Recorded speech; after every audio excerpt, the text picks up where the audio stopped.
ایک پیسے کا تصور ہے سرمایہ دارانہ نظام میں، جس کو ایڈم سمتھ نے پیش کیا۔ انگلستان ایڈمبرا کا تھا، 1795 میں اس کا انتقال ہوا، 1723 میں پیدا ہوا، 1795 میں وہ مرا ہے، اور ویلتھ آف دا نیشن اس کی کتاب تھی کہ بھائی مال میرا ہے، جیسے مرضی کماؤ، جیسے مرضی خرچ کرو۔ ایک یہ مال کا تصور ملا، میرا مال ہے، میں جیسے مرضی کماؤں اور پھر میں جہاں مرضی خرچ کروں، نہ مجھے کمانے میں کوئی پوچھ سکتا ہے، نہ مجھے خرچ کرنے میں کوئی پوچھ سکتا ہے۔ اس نظریے کی بنیاد جہالت پر تھی، کیونکہ علم وحی کو کہتے ہیں، علم وحی کو کہتے ہیں۔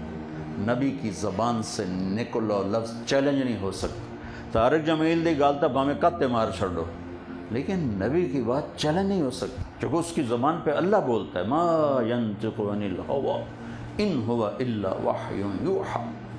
کہ میرے نبی کی زبان کا بول، اس پر خود رب بولتا ہے، تو اس کو چیلنج کیسے کریں؟ تو اس پر سرمایہ دارانہ نظام وجود میں، جس میں استحصال اور غریبوں کے حقوق غصب اور مالداروں کا میں شروع سے چلا آ رہا تھا۔ اس نے اس کی ایک آئیڈیالوجی دے دی، یہ نہیں کہ سرمایہ دارانہ نظام وہاں سے اس سے پہلے ہی تھا، اس نے اس کو ایک سائنس بنا کے پیش کر دی۔ کسریٰ ایران کے بادشاہ کے محل میں داخل ہونے کی بہت سی شرطوں میں سے ایک شرط یہ تھی کہ اس کے سر کی ٹوپی کی قیمت کم از کم 1,00,000 درہم ہونی چاہیے، ورنہ وہ محل میں داخل نہیں ہو سکتی۔ اس کے رد میں ایک دوسری جہالت آئی، وہ کارل مارکس نے اس کی رد میں نظریہ پیش کیا کہ مال کسی کا نہیں، مال سرکار کا ہے۔ 1818 میں وہ پیدا ہوا اور 1883 میں اس کا انتقال ہوا وہیں لندن میں۔ یہودی تھا لیکن اس کو جلایا گیا۔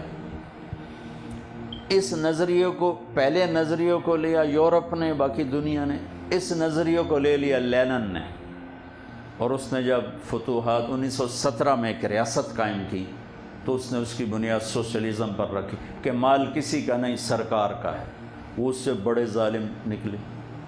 1924 میں وہ مرا، اور سٹالن جو تھا وہ اس کی جگہ جب بنا ڈکٹیٹر، اور 1953 میں اس کا انتقال ہوا، تو اس نے اس 29 سال میں 1 کروڑ آدمی ذبح کر دی، 1 کروڑ آدمی ذبح کر دی۔ کہ مال کسی کا نہیں، مال سرکار کا ہے، مال میرا ہے، کسی کا نہیں، جیسے مرضی خرچ کرو۔ یہ دونوں نظریات سے ہٹ کر میرے اللہ نے میرے نبی کی زبان سے ہمیں ایک معتدل، کامل، اکمل، صحیح نظام سکھایا کہ مال اللہ کا ہے۔ قل اللہم مالک الملک، سبحان، ان سے کہہ دو ساری کائنات کا مالک اللہ ہے۔ تؤتی الملک من تشاء، جس کو چاہے بادشاہی دے دے، وتنزع الملک ممن تشاء، جس سے چاہے لے لے۔ لے لے ترجمہ نہیں ہے، کیا یہ جاتا ہے نزع چھیننے کو کہتے، جن کو چاہے کھو لوے، کیونکہ اتنے چپڑاسی دی کرسی کوئی نہیں چھڑ داتے، بادشاہ دی کرسی کہیں چھڑنی ہے، تو اللہ تعالیٰ کہتا ہے جس سے چاہے چھین لے اس کی کرسی۔ وَتُعِزُّ مَن تَشَاءُ، جس کو چاہے عزت دے، وَتُذِلُّ مَن تَشَاءُ، جس سے چاہے ذلیل کرے۔ بِيَدِكَ الْخَيْرُ إِنَّكَ عَلَىٰ كُلِّ شَيْءٍ قَدِيرٌ، ساری کائنات کی خیرات کا مالک اللہ ہے، ہر چیز پر قدرت۔ یبسط الرزق لمن یشاء، جس کا چاہے کھول دے، ویقدر، جس کا چاہے وہ تنگ کر دے، بغیر حساب دے اس کو قدرت اور طاقت، تنگ کر کے تھوڑا تھوڑا کر کے دے اس کو قدرت اور طاقت۔ تو پہلا نظریہ یہ دیا کہ مال نہ ریاست کا ہے نہ ذاتی ہے، مال اللہ کا ہے، اور میرے پاس امانت ہے، اور اس کے خرچ کا طریقہ بھی موجود ہے اور کمائی کا طریقہ بھی موجود ہے۔ نہ میں کمائی میں آزاد ہوں نہ خرچ کرنے میں آزاد ہوں۔ اور چونکہ احدث الانفس، اچھا یہ صرف مال کو کیوں کہا کہ مال میں امتحان ہوگا کہ انسان طبعاً بخیل ہے، فطری طور پر شوم کنجوس ہے،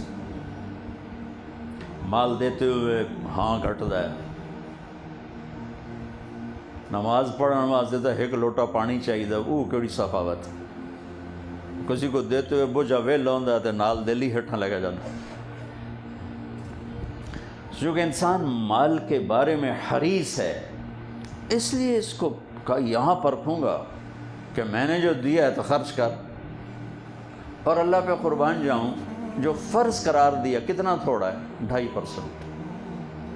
بنو اسرائیل پر کتنا تھا، 10%۔ 1 لاکھ میں 10,000 اللہ کو دو، اور ہمیں کیا 1 لاکھ میں 2,500، پتہ ہی نہیں لگا۔ اور ذمہ دار ہے تو عشر 100 من گندم میں سے کیا زور لگتا ہے، 5 من، صرف 5 من۔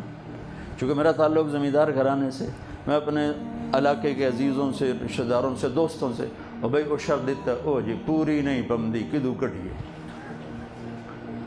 وہ بے وقوف ہے، تینوں رب زمین دا ٹوٹا تینوں کہیں دیتا ہے، اور تینوں اللہ دیتا ہے، تے تیرے کول 1000 من کنک پئی ہے تے آندا پیا جی پوری نہیں پمدی کتھوں کریے، تے 1000 میں سے 50 من نکالنے سے کیڑی تیرے گھر تے قیامت آ جاؤں۔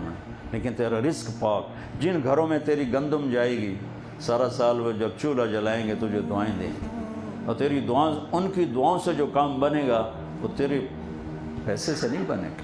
دعا وہاں پہنچتی ہے جہاں سارے اسباب ٹوٹ جاتے۔